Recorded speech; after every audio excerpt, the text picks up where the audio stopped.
Thank you for listening to this presentation. I'm going to present about GNSS and Earth observation requirements for automated inland navigation.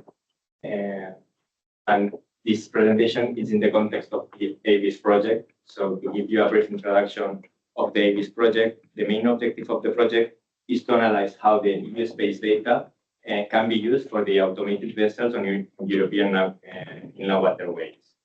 So for doing this analysis, we are going to build a prototype and to do some pilot demonstrations to validate all of our study. So the consortium is made by GMB as the company leading the consortium, but also with WSB, ROSE, EY, Tresco, Bergen Marine, and a consultancy. And regarding the timeline, we are more or less at the middle of the project. So the project started in 2024 and it's finishing in 2027 by the end of February. And how it works. So we are analyzing how to use Galileo and Copernicus for the automated inland waterways. So we all know that GNSS is providing an essential role in determining the position of the vessel. But also, Earth observation technologies are identified as a potential for providing alerts and also for updating the nautical charts. And when talking about automation, we need to define the degree of automation. So there are different ways of defining the degree of automation. And in this project, we selected the one for the Central Commission of the Navigation of the Rhine, that it's the one that you can see here. And here, what we see is that there is a lower level of automation from 0 to 2, that it's when always you need a person managing the craft. But then from 3, it's the first time that we don't need a person to manage the boat and it can go alone. Okay, so for the operations of the inland waterways, what we see is that there are different needs for the different type of operations of the inland waterways. So what we analyzed is the ones that has more potential for take the benefit of the GNSS and Copernicus for Earth observation. And what we do is to group them according to the needs. So analyzing all the operations, what we found is that we could identify 3 different groups. The first group that we call general navigation needs is the one that I like to say that it's the basic one. So everything that you need for having a boat floating on the river. Then there's a second group that it's the need of having additional information on the vessel surroundings, that it's all these operations that you may need like a special attention on your surroundings. Maybe because it's very crowded or maybe because the channel is very narrow, so you don't have so many room to maneuver, so you need a special attention on that. And then there are operations that you need a very high accuracy and integrity for the operation because you are in some risk or it's high critical, for example, passing through a bridge or in a harbor or on a log. So there are specific situations where we need a specific high accuracy. And this idea of grouping is something similar that we can see also in the IMO resolutions. For example, in the IMO 1575, we see that they define different grades for the PNT data. So what we've also done is to have like a mapping between our operations and group of operations that you can see here with the IMO grades of the PNT data. So now we can talk about how we derive all the requirements. So we did like a kind of sequential steps. We started reviewing the state of the art of the current regulations to derive all the IMO requirements that we found relevant, also the IARA recommendations and all the general documentation that we found available. We also used the relevant projects that have studied something similar that could be used also for our study. And then with that, we started identifying also the needs of the navigation that for us is kind of a higher level of abstraction of the requirements. And with that needs, we derive the actual requirement. And what kind of requirements we derive? So from the GNSS, we derive from horizontal position, vertical position, speed over ground, cruise over ground, heading, and rate of turn. And for Copernicus, we derive requirements in terms of the services that we understand that have more potential to provide added value to the navigation. That is to measure the river edge, the river depth, the river discharge, object detection, and also flood forecasting. So now focusing first on the GNSS requirements, we see that we can classify the GNSS requirements in three types of requirements or perspectives: from the temporal quality, from the accuracy, and from the data integrity. So for the temporal quality, that it's, for example, continuity and availability, what we found after all our process is that there is no such a difference between the different groups of operations and the different automation levels. So in general, all the requirements that we made have like the groups dividing the type of operation and a lower automation level or a higher automation level. So for continuity and availability, what we found is that they may be more or less the same.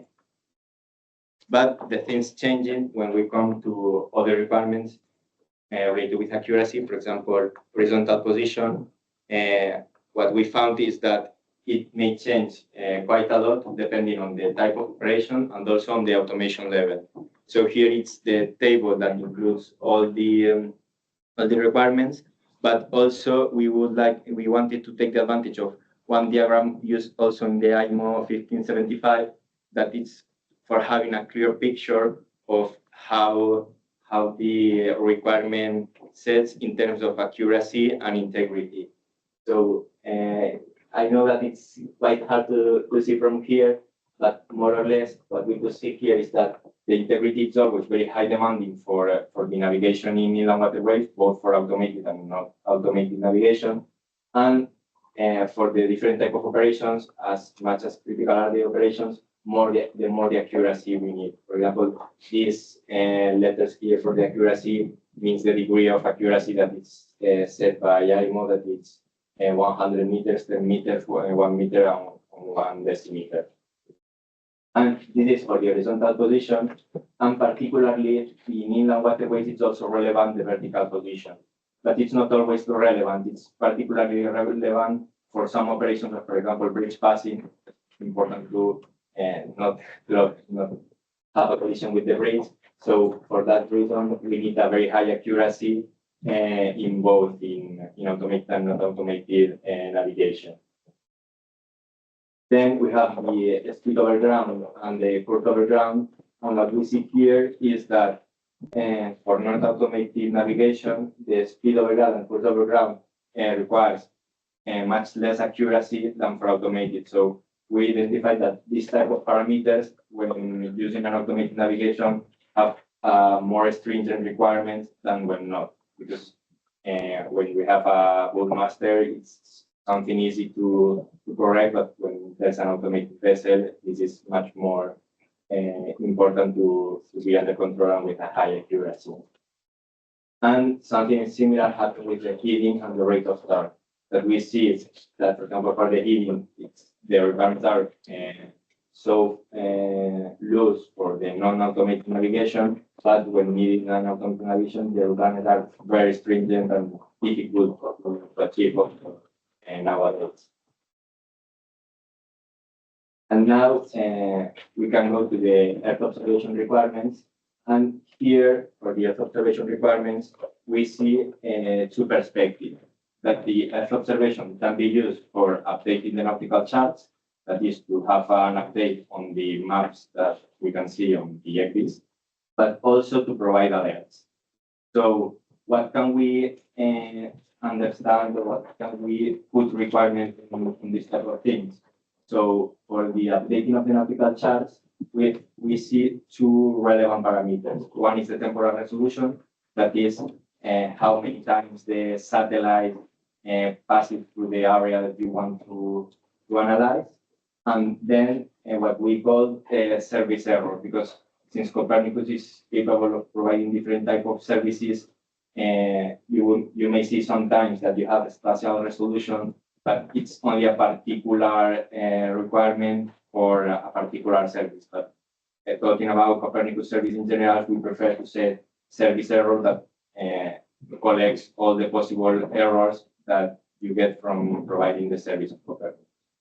And then for providing the alerts, what we saw interesting also from Copernicus, it's a great advantage that it's that we have like historical data from many years before. So we can compute deviations from the historical data. So we can provide an alert based on those deviations. And what we could analyze is also the update frequency of that alert. That is how many times we need to check if there's a deviation from the history.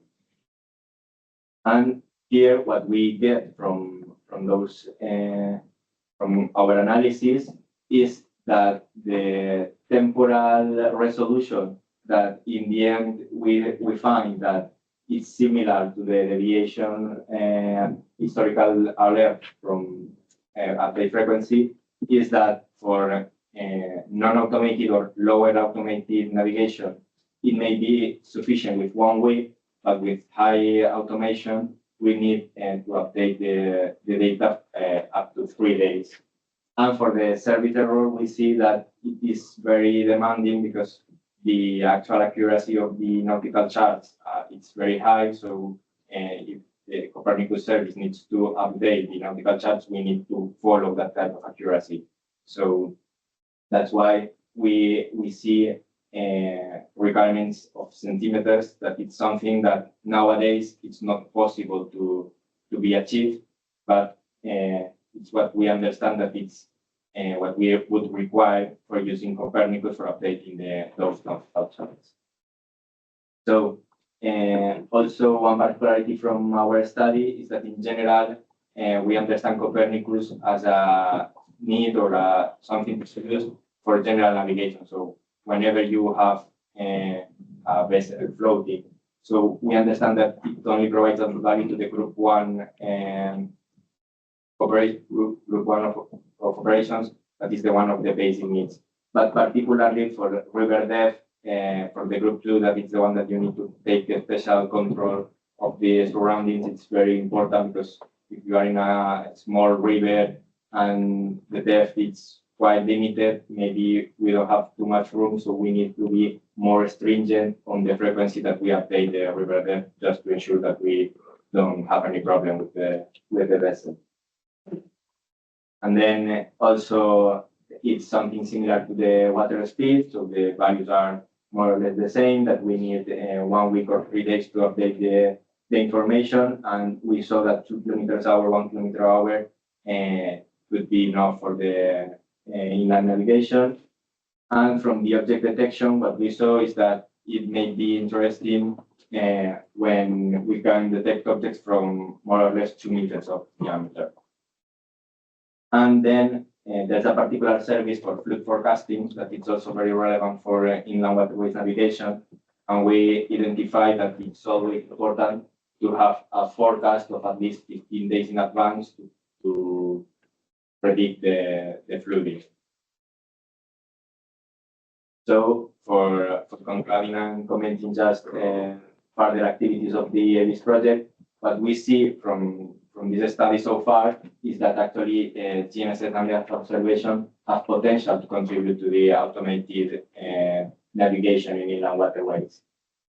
And considering the current state of the art of the current regulation, the outcomes of the relevant projects, and all the technical and operational assessment that we have done as a consortium, we see that these requirements are like a good basis. So it's not something that we can take as like these are the requirements and they never change, but we understand that with the process it's a good start for deriving this type of requirements that, as far as we know, it's the first time that we have this type of requirements for inland waterways navigation. And yeah, it's something that it may be also validated with the pilot demonstrations that we will do, but also we understand that there will be further projects that will continue validating this type of requirements. And just to give you some information of the project, just in case you are interested, we are planning to have a workshop this October, so by quite in advance. So the exact date we don't have yet, but the idea is to more or less by middle of October a workshop when we try to gather feedback from all the community and also continue explaining our advances in the project. And as I commented, now we are preparing a prototype that we will use to demonstrate or continue studying with the project, and we will do 4 pilot campaigns to gather data and analyze it. So this is just for you to know that if you are interested, we have also a website that you can always check us or follow us in LinkedIn, where we put some updates. And in case you have interest in joining the workshop that I said, you can always send an email to me directly at the project at gmv.com, and we will give you the exact details when we have them. So that's all from my side.